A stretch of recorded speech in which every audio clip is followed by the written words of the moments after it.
Good morning.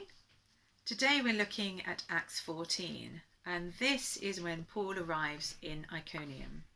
That's how you say it. Here again he spoke at the synagogue, and here he finds a city divided. Jews and Gentiles came together both in opposition together and in agreement with Paul and Barnabas. So the two groups allied in opposition and allied in agreement. And here, signs and wonders are really playing a role. And for some here, it convinced them of the truth of what Paul and Barnabas were sharing. It convinced them that the God they were talking about was real. Just like when Jesus performed them, he brought the kingdom and ushered in the kingdom with him. But it's also important to recognize that for others, it just didn't convince them, and it didn't change anything. And I think this is true even now. Even some of us might seek to disprove and question some of the amazing miracles we hear about and are shared with us. We might be a little bit skeptical about what we hear and question it. And I'm not saying it's not right to really test and weigh things and make sure that they're true and have really happened. But I think sometimes that we are a little bit quick to not recognize what God is doing and not to accept it.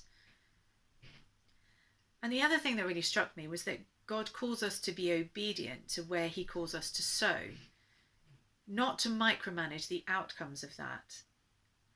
You see, he asks us to pray for people, expecting them to be healed. He asks us to give of the gifts of the kingdom, Holy Spirit gifts that are given to us, the gifts of the Spirit. He doesn't ask us to make the decision about whether or not to offer these based on what the results might be, or what people might think, or whether or not they'll be accepted or change anything.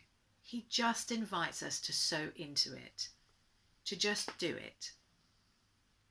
And I think it's really important for us to hear that. Like I was saying yesterday, he doesn't call us just to micromanage anything. He tells us just to do it, just to be obedient. And I just want to encourage you to do that, to be obedient to the call of God and not worry about the outcomes. I once had a friend when I was a teenager who was at our church who was profoundly deaf, and for years we communicated through sign language and various other means, and everywhere she went she had a translator with her. And then one day God just miraculously healed her. And then she lost her faith. Made absolutely no sense to me whatsoever how anybody could lose their faith when God had done something so amazing. But it happens. People get distracted. People are drawn away by the troubles of the world. Lots of different things. These things in and of themselves are not enough. And actually, sometimes we see things happen and it changes people's lives forever. We are not the ones who determine whether we give it away. Only God is. Only he knows. And we are just to be obedient to it because we don't know what God is going to do in the future or even now with what he's asked us to do. The other thing that really struck me in this is the strategy for building church.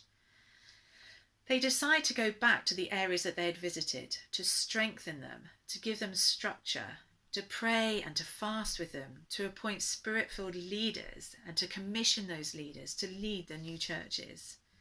Even though they were risking their own lives, they recognized the value of God, the value that God places on making disciples, the thing that he has called all of us to do, to establish new believers in their faith and to establish them in leadership.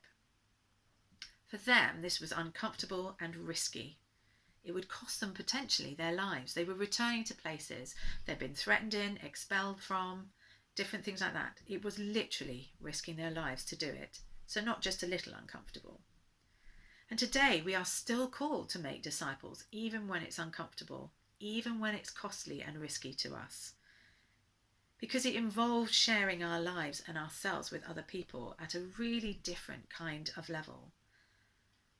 Who is God calling us to disciple now? In our homes, in our families, around our tables? How difficult or challenging is this becoming for us in this new reality that we're living in? It's an altered reality. It's a virtual reality. How do we socially isolate while remembering to open our hearts and our souls to those who need to learn how to live this Jesus life? Our situations are all remarkably different. All of us have different people that God has called us to. I don't know all the answers to those questions, but when I don't know something, I go to God because I trust and believe that He does know. So I really want to encourage you in this really challenging time to go to God, to ask Him, how do I do this in this new reality? How do I disciple the people that you've given to me?